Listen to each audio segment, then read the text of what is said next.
തദ്ദേശ സ്വയംഭരണ സ്ഥാപനങ്ങളിലേക്കുള്ള തെരഞ്ഞെടുപ്പിന് കേരളം സജ്ജമായി കഴിഞ്ഞു. LDFും UDFും NDAയും ഒരേപോലെ ആത്മവിശ്വാസത്തോടെയാണ് ഈ തെരഞ്ഞെടുപ്പിൽ നോക്കിക്കാണുന്നത്.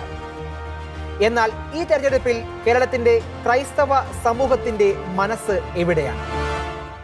കേരളത്തിലെ ക്രൈസ്തവ സമൂഹം മാറി ചിന്തിക്കുന്നു എന്ന ചർച്ച സജീവമാകുന്ന ഈ പശ്ചാത്തലത്തിൽ ഷെക്കൈന ബിഗ് ഡിബേറ്റ് ചർച്ച ചെയ്യുന്നു. കേരളത്തിലെ ക്രൈസ്തവ സമൂഹം മാറി ചിന്തിക്കുമോ ഈ തെരഞ്ഞെടുപ്പിൽ?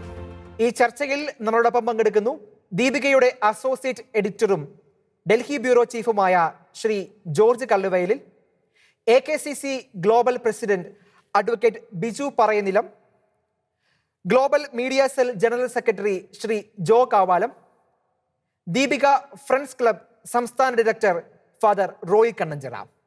4 പേർക്കും ഈ ചർച്ചയിലേക്ക് സ്വാഗതം.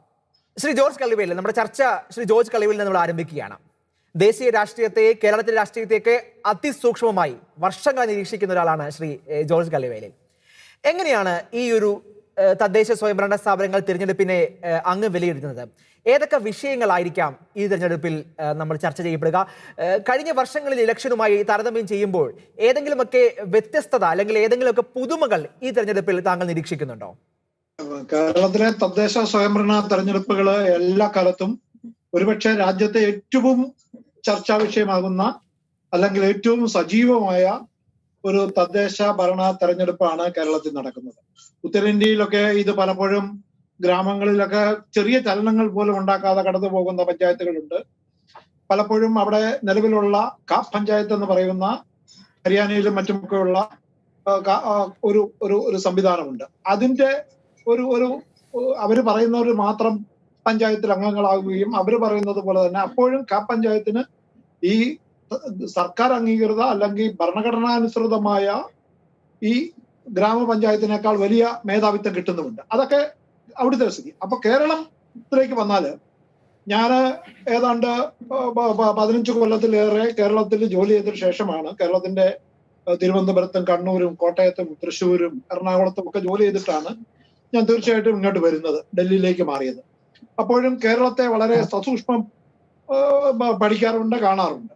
കേരളത്തിലാണ് തീർച്ചയായിട്ടും ഏറ്റവും രാഷ്ട്രീയപരമായ കാര്യങ്ങളും വികസനപരമായ കാര്യങ്ങളും സ്ഥാനാർത്ഥിയുടെ മികവുകളും ഒക്കെ ചർച്ച ചെയ്യപ്പെടുന്നു. അതേസമയം സാമുദായികവും മതപരവുമായ സന്തുലിതാവസ്ഥയും അല്ലെങ്കിൽ അത്തരം കാര്യങ്ങളും കേരളത്തിൽ തീർച്ചയായിട്ടും ചർച്ചാ വിഷയമാകാറുണ്ട്. നമുക്കറിയാം, സ്ഥാനാർത്ഥി നിർണയം മുതൽ ഓരോ വാർഡിലെ ഭൂരിപക്ഷം അനുസരിച്ച് അതാത് സമുദായത്തിന് സ്ഥാനാർത്ഥികളെ കൊടുക്കുന്ന ഒരു പതിവ് വരെ കേരളത്തിൽ പ്രധാനപ്പെട്ട രാഷ്ട്രീയ പാർട്ടികൾ. കേരളത്തിൽ നമുക്കറിയാം, ഇടതു മുന്നണിയും വലതു മുന്നണിയും അല്ലെ ഐക്യ ജനാധിപത്യ മുന്നണിയും അല്ലെങ്കിൽ NDAയും BJP നേതൃത്വം നൽകുന്ന NDAയും CPM നേതൃത്വം നൽകുന്ന ഇടതു മുന്നണിയും തമ്മിലുള്ള ഒരു മത്സരം നടക്കുമ്പോൾ പോലും ചിലയിടത്തെങ്കിലും സ്വതന്ത്രന്മാർക്ക് ജയിച്ചു വരാൻ കഴിയുന്നതും അവരുടെ ആ മേഖലയിലുള്ള ആ വാർഡിലുള്ള സ്വാധീനം കൊണ്ടും അവരുടെ പൊതുവായ പൊതുപ്രവർത്തനത്തിലെ മികവ് കൊണ്ടും ഇത്തരം കാര്യങ്ങളിലേക്ക് കൂടുതൽ പോകേണ്ടതും, അതായത് ആ വാർഡിനും നാടിനും കേരളത്തിനും ഉപകരിക്കുന്നവരും സാമുദായികത്തിനപ്പുറത്ത് കിടന്ന് ചിന്തിക്കാൻ കഴിയുന്നവരുമായ ഒരു വലിയ സമൂഹത്തെ ഈ സമൂഹത്തെ വളർത്തിയെടുത്തിട്ടുണ്ട്. പക്ഷെ അത് നിർഭാഗ്യകരം എന്ന് പറയട്ടെ, അവര് അത്തരക്കാർ വളരെ ന്യൂനപക്ഷവും വളരെ വർഗീയവും ജാതീയവുമായ പരിഗണനകളുടെ പേരിൽ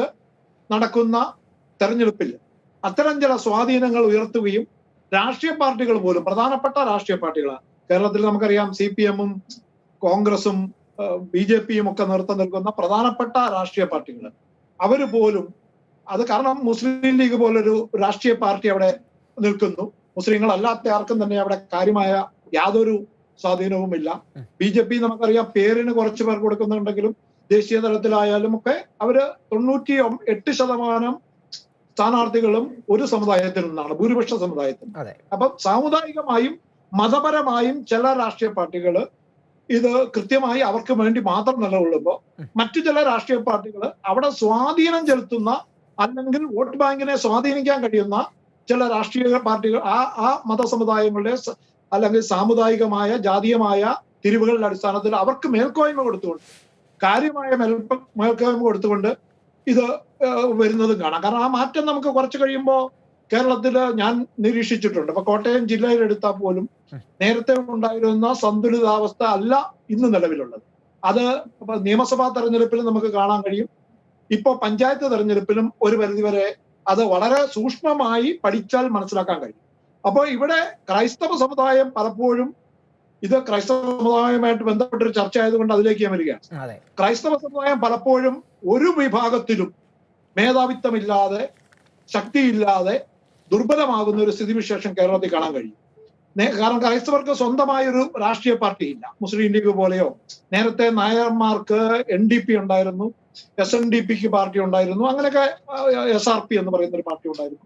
അങ്ങനെയൊക്കെ പാർട്ടികൾ സാമുദായികമായി മാത്രം നിലനിന്നിരുന്നപ്പോഴും അവിടെ ഇവരൊക്കെ ഇത് പിരിച്ചുവിട്ടിട്ട് എല്ലാ സമുദായത്തിലും, എല്ലാ പാർട്ടികളിലും അവരുടെ സമുദായത്തിന്റെ സ്വാധീനം കൂടുതൽ ശക്തിപ്പെടുത്താൻ ശ്രമിച്ചപ്പോൾ ക്രൈസ്തവ സമുദായത്തിന് മാത്രം എല്ലാ സമുദായത്തിലും അവരുടെ പ്രാമുഖ്യം കുറഞ്ഞു വരികയും അവരുടെ സ്വാധീനം കുറഞ്ഞു വരികയും അവരുടെ ഈ നിയമസഭാംഗങ്ങളുടെ കാര്യത്തിലായാലും, പാർലമെന്റ് അംഗങ്ങളുടെ കാര്യത്തിലായാലും, പഞ്ചായത്ത് അംഗങ്ങളുടെ കാര്യത്തിലായാലും, തെരഞ്ഞെടുക്കപ്പെടുന്ന ജനപ്രതിനിധികളുടെ എണ്ണത്തിന്റെ കാര്യത്തിൽ കാര്യമായൊരു കുറവ് ഉണ്ടാകുന്നത് വളരെ സൂക്ഷ്മമായി കാണാൻ കഴിയും. ഞാൻ രണ്ടാം ഘട്ടത്തിലേക്ക് തിരിച്ചു വരാം. അഡ്വക്കേറ്റ് ബിജു പറയുന്നില്ല, ഇവിടെ ശ്രീ ജോർജ് കള്ളിവേളി പറഞ്ഞതുപോലെ എന്തുകൊണ്ടായിരിക്കും ഈ ക്രൈസ്തവ സമൂഹത്തിന്റെ പ്രാതിനിധ്യം ഇത്തരം തെരഞ്ഞെടുപ്പുകളിൽ കുറഞ്ഞു വരുന്നത്? എന്തുകൊണ്ടായിരിക്കാം ഈ ഒരു പ്രതിഭാസം സംഭവിക്കുന്നത്? അതിന് പല കാരണങ്ങളുണ്ട്. നമുക്കറിയാം, ഇന്ന് രാഷ്ട്രീയ സാഹചര്യം തന്നെ നമ്മൾ വിലയിരുത്തിയാല് ഇന്ന് രാഷ്ട്രീയ മേഖലകളിലെല്ലാം വലിയ മൂല്യച്യുതി വന്നിരിക്കുക. ഒരു അഭിമാനത്തോടു കൂടി ഒരു രാഷ്ട്രീയക്കാരൻ എന്ന് പറയുവാൻ ആർക്കും താല്പര്യമില്ലാത്ത കാലഘട്ടത്തിലേക്ക് രാഷ്ട്രീയം അധപ്പതിച്ചിട്ടുണ്ട്. അപ്പോ നല്ല ആളുകൾക്ക് രാഷ്ട്രീയത്തിലേക്ക് കടന്നു വരിക എന്ന് പറയുന്നത് അത്ര എളുപ്പമുള്ള കാര്യമല്ല. ഇനി അഥവാ ഒരു നല്ല ആൾ രാഷ്ട്രീയത്തിലേക്ക് കടന്നു വന്നാൽ അദ്ദേഹത്തെ എങ്ങനെ അടിച്ചിരുത്താം എന്നാണ് പൊതുവായ നമ്മുടെ കേരളത്തിലെ രാഷ്ട്രീയത്തെ നമ്മൾ സൂക്ഷ്മമായി വീക്ഷിക്കുമ്പോൾ. ഇപ്പൊ വളരെ വിദ്യാഭ്യാസപരമായൊക്കെ മുന്നിൽ നിൽക്കുന്ന ഒരു സമുദായം എന്ന നിലയ്ക്ക് നമ്മുടെ സമുദായ അംഗങ്ങളെ ഇത്തരം ഒരു ഫൈറ്റിനൊന്നും തയ്യാറായി സാമൂഹ്യ സേവന രംഗത്തേക്ക് വരാൻ താല്പര്യമില്ല. ഒരു കാരണം അതാണ്. മറ്റൊരു കാരണം, നമുക്കറിയാം, നമ്മുടെ ഇപ്പൊ തന്നെ നമ്മളത് വിലയിരുത്തിയാല് ഇവിടെ സ്ഥാനാർത്ഥി നിർണയത്തെ പറ്റിയൊക്കെ ബഹുമാനപ്പെട്ട ജോർജ് കള്ളിവേൽ സാർ സൂചിപ്പിച്ചു. ഇവിടെ സ്ഥാനാർത്ഥി നിർണയത്തിൽ ഉണ്ടാകുന്ന അപാകതകളെ പറ്റി നമ്മൾ ചിന്തിച്ചാൽ നമ്മുടെ ചുറ്റുവട്ടത്ത് നമ്മൾ നോക്കിയാൽ മനസ്സിലാവും. ഇപ്പൊ ഒരു കോൺഗ്രസ് പ്രസ്ഥാനത്തെ നോക്കിയാല് ഒരു പ്രദേശത്ത് ഒരു നല്ല ആക്റ്റീവായ സാമൂഹിക പ്രവർത്തകൻ ഉണ്ടെങ്കിൽ അവൻ ആ സീറ്റിന് അർഹനായ ഗ്രൂപ്പിന്റെ ആളല്ലെങ്കിൽ അവന് സീറ്റ് കിട്ടില്ല. അപ്പോൾ ഒരു സ്ഥലത്ത് ഒരു നല്ല നേതാവ് ഉണ്ടെങ്കിൽ ആ സ്ഥലത്തെ സീറ്റ് ആ ഗ്രൂപ്പിന്റെ ആദായം മാത്രമേ സീറ്റ് കിട്ടുള്ളൂ. അപ്പൊ പൊതുരംഗത്ത് കടന്നു വരാനുള്ള സാഹചര്യം കുറയും. മറ്റൊരു കാര്യം കൂടെ ഞാൻ പറയാം. കത്തോലിക്ക സമുദായത്തെ സംബന്ധിച്ചിടത്തോളം കൂടുതൽ കോൺഗ്രസ് പ്രസ്ഥാനത്തോട് ആഭിമുഖ്യമുള്ളവരാണ്. എന്നാൽ കോൺഗ്രസ് പ്രസ്ഥാനത്തിന് ഈ സമുദായത്തോടുള്ള കൂറ് എന്ന് വെച്ചാൽ വളരെ ചോദ്യചിഹ്നമായി മാറിയിരിക്കുകയാണ്. ഈ വോട്ട് മാത്രം മതി ഈ സമുദായത്തിന്റെ ആളുകളുടെ ഭാരവാഹിത്വം കൊടുക്കുന്നതിലോ സ്ഥാനാർത്ഥി നിർണയത്തിലോ വേണ്ട പരിഗണന കൊടുക്കണമെന്ന് അവർക്ക് താല്പര്യമില്ല. അങ്ങനെ ഞാൻ പറയുന്ന ഒത്തിരി കാരണങ്ങൾ കൊണ്ടാണ് ഇന്ന് ക്രൈസ്തവ സമൂഹത്തിന് ഈ മുന്നോട്ടുള്ള രാഷ്ട്രീയ സാമൂഹിക പ്രവർത്തനത്തിൽ തടസ്സമുണ്ടായിട്ടുണ്ട്. നമ്മുടെ രാഷ്ട്രീയ പ്രസ്ഥാനങ്ങള് പുനർചിന്തിക്കേണ്ട കാലഘട്ടമായി. ഇതേ രീതിയിൽ രാഷ്ട്രീയം മുന്നോട്ട് പോയാൽ കേരളം അധപ്പതിച്ചു പോകും. ഇപ്പൊ നമുക്കറിയാം, കേരളത്തിൽ 21,908 പേർ ജയിക്കണം. ത്രിതല പഞ്ചായത്ത്, ബ്ലോക്ക്, ജില്ലാ പഞ്ചായത്ത്, മുനിസിപ്പാലിറ്റി, കോർപ്പറേഷനിൽ 21,908 പേർ തെരഞ്ഞെടുക്കപ്പെടണം. നമുക്ക് 21,908 പൊതുപ്രവർത്തകർ കേരളത്തിലുണ്ടോ? ഒരു പഞ്ചായത്തിൽ നമ്മൾ നോക്കിയാൽ ഒരു 3-4 പേരാണ് പൊതുപ്രവർത്തകർ മത്സരിക്കുന്നത്. ബാക്കിയുള്ളവരെ വീട്ടിൽ പോയി നിർബന്ധിച്ച് ഇറക്കിക്കൊണ്ട് സാമൂഹ്യ സേവനത്തിനായി കൊണ്ടുവരിക. എന്താണ് രാഷ്ട്രീയ പ്രസ്ഥാനങ്ങൾക്ക് അവതരിപ്പിക്കാൻ പാകത്തിന് പൊതുപ്രവർത്തകർ ഇല്ലാത്തത്, സാമൂഹിക പ്രതിബദ്ധതയില്ലാത്തവരെന്ന് ചോദിച്ചാൽ രാഷ്ട്രീയ പ്രസ്ഥാനങ്ങളുടെ അധപ്പതനമെന്നേ നമുക്കതിനെ പറയാൻ പറ്റുള്ളൂ. അതുകൊണ്ട് നമ്മൾ എല്ലാ രാഷ്ട്രീയ പാർട്ടികളും പുനർചിന്തിക്കേണ്ട സമയം കഴിഞ്ഞിരിക്കുക. ഈ രീതി പോയാൽ നമ്മുടെ കേരളം അധപ്പതിച്ചു പോകും. വ്യക്തമാണ്. ഞാൻ തിരിച്ചു വരാം. ശ്രീ ജോ കവാലം, ഈ അടുത്ത കാലത്ത് താങ്കൾ സോഷ്യൽ മീഡിയയിൽ വളരെ സജീവമാണ്, ഓൺലൈൻ മാധ്യമത്തിന് എഡിറ്ററാണ്. ഈ അടുത്ത കാലത്ത് സോഷ്യൽ മീഡിയയിലും അല്ലെങ്കിൽ പൊതുമാധ്യമങ്ങളിലുമൊക്കെ നമ്മൾ കണ്ടത് കേരളത്തിലെ ക്രൈസ്തവ സമൂഹം മാറി ചിന്തിക്കുന്നുണ്ടോ എന്നൊരു ചോദ്യമാണ്. അതിനെ അനുകൂലിച്ചും പ്രതികൂലിച്ചും ഒക്കെ വലിയ വാദപ്രതിവാദങ്ങൾ ഈ ദിവസങ്ങൾ നമ്മൾ കണ്ടു കഴിഞ്ഞു. എന്താണ് അങ്ങനെ ഒരു പ്രതിഭാസം കേരളത്തിലെ ക്രൈസ്തവ സമൂഹത്തിനിടയിൽ ഉണ്ടോ, ശ്രീ ജോ കവാലം? തീർച്ചയായിട്ടും ഇതിൻ വളരെ നല്ലൊരു ചോദ്യമാണ് അങ്ങ് ചോദിച്ചത്. കാരണം സോഷ്യൽ മീഡിയയിലെ ട്രെൻഡ് ഒക്കെ നമ്മൾ പരിശോധിച്ചാൽ കേരളത്തിലെ തദ്ദേശ സ്വയംഭരണ തെരഞ്ഞെടുപ്പിനെ സംബന്ധിച്ചുള്ള ചർച്ചകൾ സസൂക്ഷ്മം വീക്ഷിക്കുമ്പോൾ ഒരു കാര്യം അതിൽ നിന്ന് വളരെ വ്യക്തമാണ്. പരമ്പരാഗതമായി ക്രൈസ്തവർ, ഞാൻ കത്തോലിക്കരെ മാത്രമല്ല, ക്രൈസ്തവ സമൂഹം UDF അനുകൂലമായിട്ട്, കേരള കോൺഗ്രസും ഉൾപ്പെടെയുള്ള UDF അനുകൂലമായിട്ട് വോട്ട് ചെയ്തു വന്നിരുന്ന ഒരു പാരമ്പര്യമുണ്ട്. അതിൽ കുറച്ചുപേര് LDF ഉണ്ട്, പല പാർട്ടികളിലുണ്ട്. പക്ഷെ ഈ ഒരു തെരഞ്ഞെടുപ്പിനോടനുബന്ധിച്ച് ചർച്ചകളിൽ വളരെ വ്യക്തമായ വ്യതിയാനങ്ങൾ നമുക്ക് ദർശിക്കാൻ സാധിക്കും. കാരണം UDF LDF അപ്പുറത്തേക്ക് ക്രൈസ്തവ സമുദായത്തിന്, ക്രൈസ്തവ സഭാംഗങ്ങൾക്ക് സംരക്ഷണം നൽകാൻ മറ്റൊരു മുന്നണിയുണ്ടോ, മറ്റൊരു രാഷ്ട്രീയ പാർട്ടിയുണ്ടോ, അതോ പുതിയൊരു രാഷ്ട്രീയ പാർട്ടി രൂപീകരിച്ച് അതിന്റെ പിന്നിൽ അണിനിരക്കണമോ എന്ന് പോലും ചിന്തിക്കുന്ന ക്രൈസ്തവ യുവജനങ്ങള് ഇന്ന് വളരെ സജീവമായി സോഷ്യൽ മീഡിയയിലും മറ്റു രംഗങ്ങളിലുമൊക്കെ വളരെ ചർച്ചയ്ക്ക് വരുന്നുണ്ടെന്നുള്ളത് വ്യക്തമാണ്. അഡ്വക്കേറ്റ് ബിജു സാറ് പറഞ്ഞതിനോട് വളരെ ബഹുമാനത്തോടു കൂടി ഞാൻ ഒരു കാര്യം കൂടി വിയോജിപ്പോടെ രേഖപ്പെടുത്തുകയാണ്. കാരണം രാഷ്ട്രീയത്തില് മൂല്യച്യുതി ഉണ്ട് എന്ന് നമ്മൾ പറയുമ്പോൾ തീർച്ചയായിട്ടും ഇന്ന് രാഷ്ട്രീയത്തോട്, ഏതെങ്കിലും ഒരു കക്ഷി രാഷ്ട്രീയത്തോടല്ല, രാഷ്ട്രീയത്തോട് യുവജനങ്ങൾ കാണിക്കുന്ന, ക്രൈസ്തവ യുവജനങ്ങൾ പുതിയ ഒരു തലമുറ കാണിക്കുന്ന ആഭിമുഖ്യം കുറഞ്ഞു പോകും എന്നൊരു അഭിപ്രായം എനിക്കുണ്ട്. രാഷ്ട്രീയത്തിൽ മുഴുവൻ മൂല്യച്യുതികളോ മുഴുവൻ കള്ളന്മാരോ അഴിമതിക്കാരോ ആണെന്ന് പറയുന്നത് സത്യമായിട്ടുള്ള ഒരു കാര്യമല്ല. അതിന് എല്ലാ രാഷ്ട്രീയ പാർട്ടികളിലും ഒക്കെ ഉണ്ട്. പക്ഷെ രാഷ്ട്രീയത്തോട് സ്നേഹവും ആദരവും കാണിച്ചുകൊണ്ട് ക്രൈസ്തവ യുവജനങ്ങൾ രാഷ്ട്രീയ പാർട്ടികളിലേക്ക് കടന്നു വരണം എന്ന് തന്നെയാണ്. അതുപോലെ തന്നെ ഈ ഒരു തെരഞ്ഞെടുപ്പിൽ സജീവമായിട്ട് അവരുടെ അവകാശം വിനിയോഗിക്കണം, മാറി നിൽക്കരുത് എന്നുകൂടിയാണ് എനിക്ക് ഈ അവസരത്തിൽ ഓർമ്മിപ്പിക്കാനുള്ളത്. വ്യക്തമാണ്. ഫാദർ റോയ് കണ്ണഞ്ചിറ, ഇവിടെ ഈ ചർച്ചയിൽ ഉയർന്നു വന്ന ഒരു ചിന്ത ഇങ്ങനെയാണ്: ഈ നന്മയുള്ളവർക്ക് അല്ലെങ്കിൽ മനസ്സിൽ മൂല്യബോധം സൂക്ഷിക്കുന്നവർക്കൊക്കെ ഇറങ്ങിച്ചെല്ലാൻ പറ്റുന്ന ഒരു ഇടമല്ല രാഷ്ട്രീയം എന്ന് പറഞ്ഞ ഒരു ബോധ്യമുണ്ട്. അത് കേരളത്തിലെ ക്രൈസ്തവരുടെയിൽ വലിയ രീതിയിലുണ്ട്. ശരിക്കും കേരളത്തിലെ ക്രൈസ്തവ സമൂഹത്തിനിടയിൽ വ്യക്തമായ രാഷ്ട്രീയ ബോധമുണ്ടോ? അങ്ങ് എങ്ങനെയാണ് ഇതിനെ നോക്കിക്കാണുന്നത്? കേരളത്തിലെ ക്രൈസ്തവ സമൂഹത്തിനിടയിൽ വ്യക്തമായ ഒരു രാഷ്ട്രീയ ബോധമുണ്ടോ എന്നുള്ള ചോദ്യത്തിന് ചോദ്യത്തിന്റെ ഉദ്ദേശം ആണ് എനിക്ക് വ്യക്തമാകാനുള്ളത്. ഈ ക്രൈസ്തവ സമൂഹം രാഷ്ട്രീയത്തെ എന്തിനു വേണ്ടി ഉപയോഗിക്കണം എന്നാണ് ചോദ്യകർത്താവ് ഉദ്ദേശിച്ചത്. താങ്കൾ ഉദ്ദേശിച്ചത് എന്തിനു വേണ്ടിയാണ്? എന്താണ് ഈ രാഷ്ട്രീയത്തെ ക്രൈസ്തവ സമൂഹം ഇതുവരെ ഉപയോഗിച്ചിരിക്കുന്നത്? തെരഞ്ഞെടുപ്പിൽ വോട്ട് ചെയ്തത് കൊണ്ട് എന്താണ് കാര്യം എന്നൊക്കെ ഉള്ള ചിന്ത പോലും ഉള്ളൊരു വിഭാഗമാണ് കേരളത്തിലെ ക്രൈസ്തവ സമൂഹം. അവർക്ക് കൃത്യമായ രാഷ്ട്രീയമുണ്ടോ അല്ലെങ്കിൽ രാഷ്ട്രീയ ബോധ്യങ്ങൾ ഉണ്ടോ എന്നൊരു ചോദ്യമാണ്. രാഷ്ട്രീയത്തെ ഇതുവരെ ക്രൈസ്തവ സമൂഹം കാണുന്നത് രാഷ്ട്ര സേവനത്തിനുള്ള ഒരു ഉപാധിയായിട്ടാണ്. അതാണ് നമ്മുടെ ജനാധിപത്യ സംവിധാനം അനുസരിച്ച് രാഷ്ട്രീയം എപ്പോഴും രാഷ്ട്ര സേവനത്തിനുള്ള ഒരു ഉപാധിയാണ്. അപ്പോ ഭരണഘടന അനുശാസിക്കുന്ന ജനാധിപത്യ സംവിധാനം അനുസരിച്ചുള്ള തെരഞ്ഞെടുപ്പുകൾ വഴി അതത് സമൂഹത്തെ, അതത് പ്രാദേശിക, സംസ്ഥാന, ദേശീയ സമൂഹത്തെ സേവിക്കാനുള്ള ഒരു മാർഗമായിട്ടാണ് ആദർശപരമായി രാഷ്ട്രീയത്തെ നമ്മൾ കാണുന്നത്. അതുകൊണ്ട് തന്നെ രാഷ്ട്രീയത്തിലേക്ക് പോകുന്ന ഏതെങ്കിലും ഒരു സമുദായ അംഗത്തിനോട് സമുദായത്തെ മാത്രം സേവിക്കണം, സമുദായത്തിന് വേണ്ടി രാഷ്ട്രീയത്തെ ഉപയോഗിക്കണം എന്നുള്ളൊരു ഉപദേശം കൊടുക്കാൻ ഇതുവരെ കത്തോലിക്ക സഭയോ അല്ലെങ്കിൽ ക്രൈസ്തവ സമൂഹത്തിലുള്ളവരോ അങ്ങനെ ഒരു തുറന്ന ഒരു മാർഗം സ്വീകരിച്ചിട്ടില്ല എന്നുള്ളതാണ് എന്റെ ഒരു നിരീക്ഷണം. അതുകൊണ്ട് എന്ത് സംഭവിച്ചു? അതിന്റെ കാരണം എന്താന്ന് വെച്ച് കഴിഞ്ഞാല് സഭയുടെ ഒരു നിലപാടാണത്.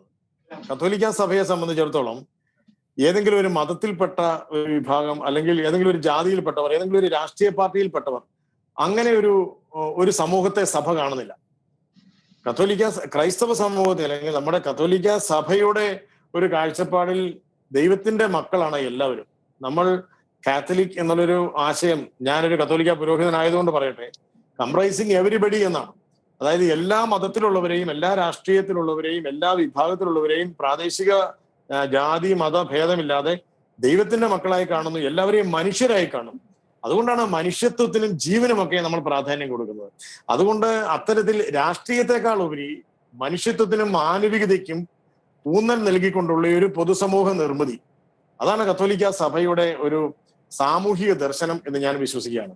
അതിലിപ്പോ ഏത് മതത്തിലുള്ള വ്യക്തിയാണെങ്കിലും നമ്മുടെ കത്തോലിക്ക സഭയുടെ അല്ലെങ്കിൽ ക്രൈസ്തവ സമൂഹത്തിന്റെ ഏതെങ്കിലും നന്മ നമ്മൾ പങ്കുവെക്കുമ്പോൾ അത് ജാതി തിരിച്ച് പങ്കുവെക്കുന്നുണ്ടോ എന്ന് ചിന്തിക്കണം. ഒരിക്കലും ഇല്ല എന്നുള്ളതാണ് സത്യം.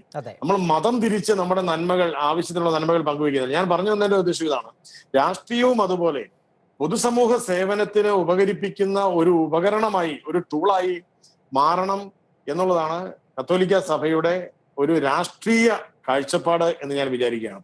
പക്ഷെ അത് നമ്മുടെ സമൂഹത്തിന് ഏതൊക്കെ തരത്തിലാണ് ബാധിക്കുന്നത് എന്ന് ചോദിച്ചു കഴിഞ്ഞാൽ, ഈ ഒരു ചിന്തയോടുകൂടി രാഷ്ട്രീയത്തിലേക്ക് കടന്നു വരുന്ന കത്തോലിക്കരായിട്ടോ അല്ലെങ്കിൽ ക്രൈസ്തവരായിട്ടുള്ള രാഷ്ട്രീയ നേതാക്കൾക്ക് അവരുടെ സമുദായത്തെ സേവിക്കുക എന്നുള്ളത് ഒരു കടമയായിട്ടോ ഒരു ഉത്തരവാദിത്വമായിട്ടോ തോന്നാറില്ല എന്നുള്ളിടത്താണ് രാഷ്ട്രീയം ക്രൈസ്തവ സമൂഹത്തിന് പലപ്പോഴും ഉപകാരപ്പെടാതെ പോകുന്നത് എന്നതാണ് എൻ്റെ ഒരു നിരീക്ഷണം. മറ്റ് സമുദായങ്ങളെ നമ്മൾ വിലയിരുത്തി നോക്കിക്കോളൂ.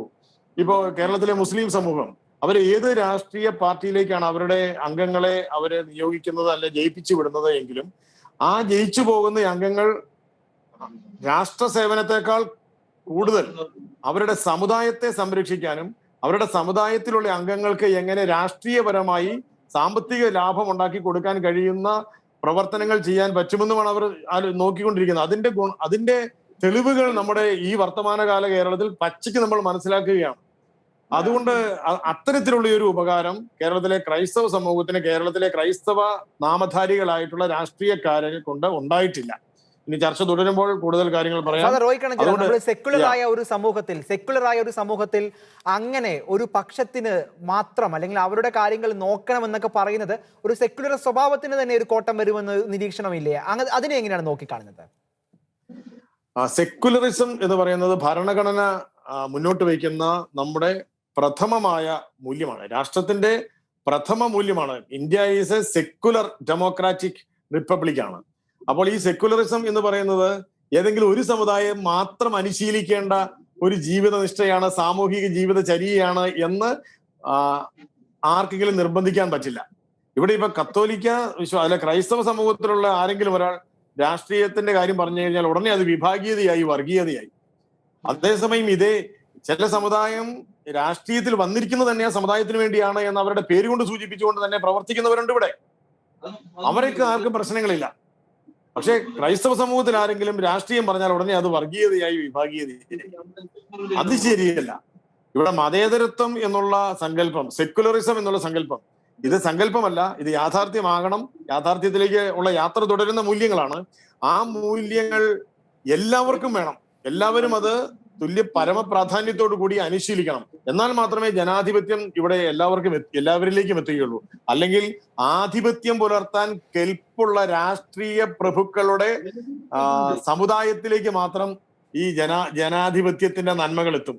അല്ലാതെ മതേതരത്വം മാത്രം പറഞ്ഞുകൊണ്ടിരിക്കുന്നവർ ഇവരൊക്കെ നീട്ടിത്തരുന്ന ഉച്ഛിഷ്ടങ്ങളൊക്കെ കഴിച്ച് അവശിഷ്ടങ്ങളൊക്കെ ജീവിച്ച് എവിടെയെങ്കിലുമൊക്കെ ജീവിച്ചോണം. അതാണ് ഇവിടെ കേരളത്തിൽ നമ്മൾ കാണുന്ന, ഭാരതത്തിൽ നമ്മൾ കാണുന്ന ജനാധിപത്യത്തിന്റെ ഒരു ദൈന്യഭാവം എന്ന് ഞാൻ വിചാരിക്കുകയാണ്. വ്യക്തമാണ്.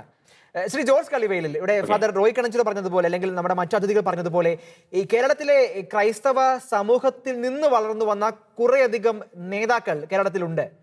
അവർ ഈ സമൂഹത്തിന്, ഈ സമുദായത്തിന് വേണ്ടത്ര രീതിയിലുള്ള സംഭാവനകൾ നൽകുന്നില്ല എന്നൊരു ചർച്ചയാണ്, ഒരു ചിന്തയാണ് ഇവിടെ പറഞ്ഞു വന്നത്.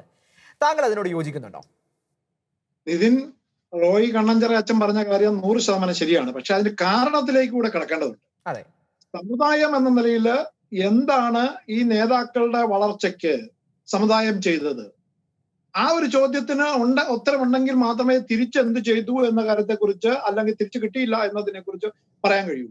പലപ്പോഴും നമ്മുടെ സമൂഹത്തില് നമ്മൾ ഞണ്ടിന്റെ ക്രാബ് മെന്റാലിറ്റി എന്ന് പറയുന്നത് പോലെ പല നേതാക്കളെയും മറ്റുള്ള സമുദായത്തിലോ മറ്റുള്ളവരോ മറ്റു രാഷ്ട്രീയമായി ഉപദ്രവിക്കുമ്പോൾ ആ കൂടത്തിൽ കൂടുന്ന സ്വന്തം സമുദായങ്ങളെ കാണുകയും നമ്മുടെ സഭാ നേതൃത്വം പോലും പലപ്പോഴും ആ ഒച്ചപ്പാടുകൾക്കിടയിൽ കൂടെ നിന്നുകൊണ്ട് പല നേതാക്കളുടെയും, അത് തുടക്കം മുതലുള്ള പല നേതാക്കളും, നമ്മൾ പി ടി ചാക്കോ മുതൽ കെ എം മാണി വരെ, അന്തരിച്ച നേതാക്കൾ വരെ എടുത്താലും ഇതൊക്കെ നമുക്ക് കാണാൻ കഴിയും. കെ എം ജോർജിന്റെ കാര്യത്തിലും നമ്മൾ കേരളത്തിലെ നേതൃത്വത്തെ എന്ത് സഭ എന്ന നിലയിൽ പലപ്പോഴും വ്യക്തിപരമായി ചിലപ്പോ ചില കാര്യങ്ങളിൽ സഹായിച്ചിട്ടുണ്ടാകും. ആ വ്യക്തിപരമായോ അതിലേറെയോ ആ നേതാക്കൾ തിരിച്ചും ചെയ്തിട്ടുണ്ടാവും. പക്ഷെ അതിനപ്പുറത്ത് കിടന്ന് സഭയ്ക്ക് കൃത്യമായൊരു രാഷ്ട്രീയ ബോധം അല്ലെങ്കിൽ രാഷ്ട്രീയ ലക്ഷ്യബോധം, കൃത്യമായ ഒരു അവബോധം ജനങ്ങളിലോ സമുദായ അംഗങ്ങളിലോ നമ്മുടെ ആളുകളിൽ എത്തിക്കുന്നതിന്, അതിന് വളർത്തിയെടുക്കുന്നതിന്, അതിനെ പരിപോഷിപ്പിക്കുന്നതിന്, അവിടെ നിന്ന് നല്ല നേതാക്കളെ വളർത്തിയെടുക്കുന്നതിന്, അത് മതേതര മൂല്യമുള്ള, രാജ്യസ്നേഹമുള്ള, സമുദായ സ്നേഹമുള്ള നല്ല നേതൃത്വത്തെ വളർത്തിയെടുക്കുന്നതിന് നമ്മുടെ സഭ പലപ്പോഴും വേണ്ടത്ര മുൻതൂക്കം നൽകിയിട്ടില്ല. പലപ്പോഴും നമ്മുടെ സഭയുടെ താല്പര്യങ്ങള് ഒരു കാലഘട്ടത്തില് സഭ കെട്ടിപ്പടുക്കുന്നതിനും, കേരളം പോലുള്ള ഒരു നമുക്കറിയാം 2000 വർഷം കൊണ്ട് പള്ളികൾ പണിയുന്നതിനും ആശുപത്രികളും വിദ്യാലയങ്ങളും പണിയുന്നതിനും ഒക്കെ അത്തരം പല ശ്രദ്ധകളിലുമായിരുന്നു. ആ രംഗത്ത് വളരെയേറെ മുന്നോക്കം പോയപ്പോഴും അവിടെ വലിയ വിജയം നേടാൻ കഴിഞ്ഞപ്പോഴും സമുദായത്തിലെ അംഗങ്ങൾക്ക് എന്തുമാത്രം അതിന്റെ സേവനങ്ങൾ ലഭ്യമാക്കി.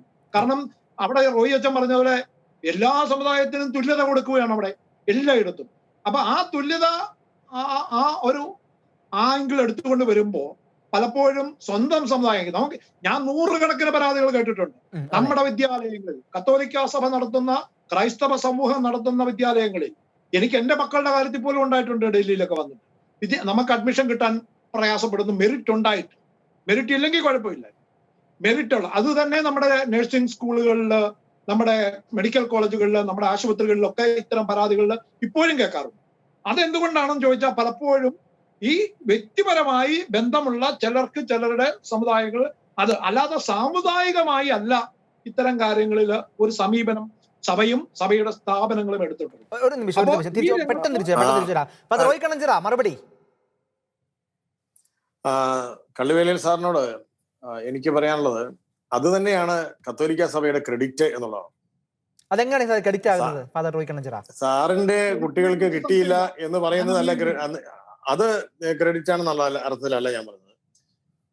നമ്മളൊരു സെക്കുലർ സ്ഥാപനമാണ്. ഇപ്പൊ സാറ് ഉദ്ദേശിച്ചത് സഭയുടെ സ്ഥാപനങ്ങൾ, സാറ് പറഞ്ഞതൊരു ആ ഒരു ആംഗിളിൽ ശരിയാണ്. കാരണം ഒരു കാലത്ത് വിദ്യാഭ്യാസ സ്ഥാപനങ്ങളും ആതുരാലയങ്ങളും മറ്റ് പൊതുജന സേവന സ്ഥാപനങ്ങളൊക്കെ പടുത്തുയർത്തുന്നതിലാണ് സഭ ശ്രദ്ധിച്ചത്. സമുദായത്തിന്റെ ഭദ്രത എന്ന് പറയുന്നത് സഭയുടെ ഒരു മുഖ്യ ശ്രദ്ധയുടെ ഭാഗമായിട്ട് വന്നില്ല. അതുകൊണ്ട് തന്നെ സമുദായത്തിൽ നിന്ന് വളർന്നു വന്നവർ, സാറ് പറഞ്ഞ പോലെ തന്നെ സഭ വളർത്തി വിട്ടവർ എന്ന് പറയാൻ പറ്റുന്ന ഒരു സാഹചര്യത്തിലല്ല. ആ ഒരു അഭിപ്രായത്തോട് ഞാൻ യോജിക്കുന്നു. അതേസമയം തന്നെ സാറ് പറഞ്ഞ മറ്റൊരാശയമുണ്ടല്ലോ, ഇപ്പൊ നമ്മുടെ സ്ഥാപനങ്ങളിൽ അഡ്മിഷന് വരുമ്പോൾ അല്ലെങ്കിൽ മറ്റെന്തെങ്കിലും കാര്യങ്ങൾക്ക് വരുമ്പോൾ നമ്മൾ ഒരു നീതി പബ്ലിഷ് ചെയ്തിരിക്കുന്ന, പ്രഖ്യാപിച്ചിരിക്കുന്ന ഒരു നീതി പാലിക്കാനായിട്ട് ബാധ്യസ്ഥരാണ് എന്നുള്ളത് നമ്മുടെ ഓരോ സ്ഥാപനത്തിന്റെയും പ്രവർത്തനങ്ങൾ കൊണ്ട് നമുക്കത് മനസ്സിലാക്കാൻ പറ്റും. സമുദായത്തിന്റെ നന്മ എന്ന് പറയുന്നതിന് രാഷ്ട്രീയം എങ്ങനെ സഹായിക്കുന്നു എന്നുള്ളത് കൂടിയാണ് ഞാൻ ചിന്തിക്കുന്നത്. ഞാനൊരു വൈദികൻ എന്നുള്ള, ഒരു പുരോഹിതൻ എന്നുള്ള നിലയിൽ എന്റെ സമുദായത്തെ എന്നെ ഏത് തരത്തിൽ രാഷ്ട്രീയത്തിലൂടെ നന്മയുണ്ടാക്കാം എന്ന് ചിന്തിക്കുന്ന ഒരു വ്യക്തിയാണ്. പക്ഷെ ആ ഒരു ചിന്ത അത്ര പ്രബലമല്ല. ഞങ്ങൾ പുരോഹിത വിഭാഗങ്ങളുടെ ഇടയിലും ക്രൈസ്തവ നേതാക്കളുടെ ഇടയിലും ആ ഒരു ചിന്ത അത്ര പ്രബലമല്ല എന്നുള്ളതാണ് നമ്മളുടെ ഒരു ദൗർബല്യത്തിന് കാരണം എന്നുള്ളതാണ്. ഞാൻ രാഷ്ട്രീയ ദൗർബല്യത്തിന് കാരണം, സ്വാധീനക്കുറവിന് കാരണമെന്നാണ് എനിക്ക് ഇപ്പോൾ പറയാനുള്ളത്. അഡ്വക്കേറ്റ് ബിജു പറയുന്നില്ല. അതെ, എനിക്ക് പറയാനുള്ളത് ബഹുമാനപ്പെട്ട റോയിച്ചൻ പറഞ്ഞതിനോട് കൂട്ടിച്ചേർത്ത ഒരു ദൗർബല്യമായി നമ്മുടെ വിശാല മനസ്സുകളെ കാണരുത്.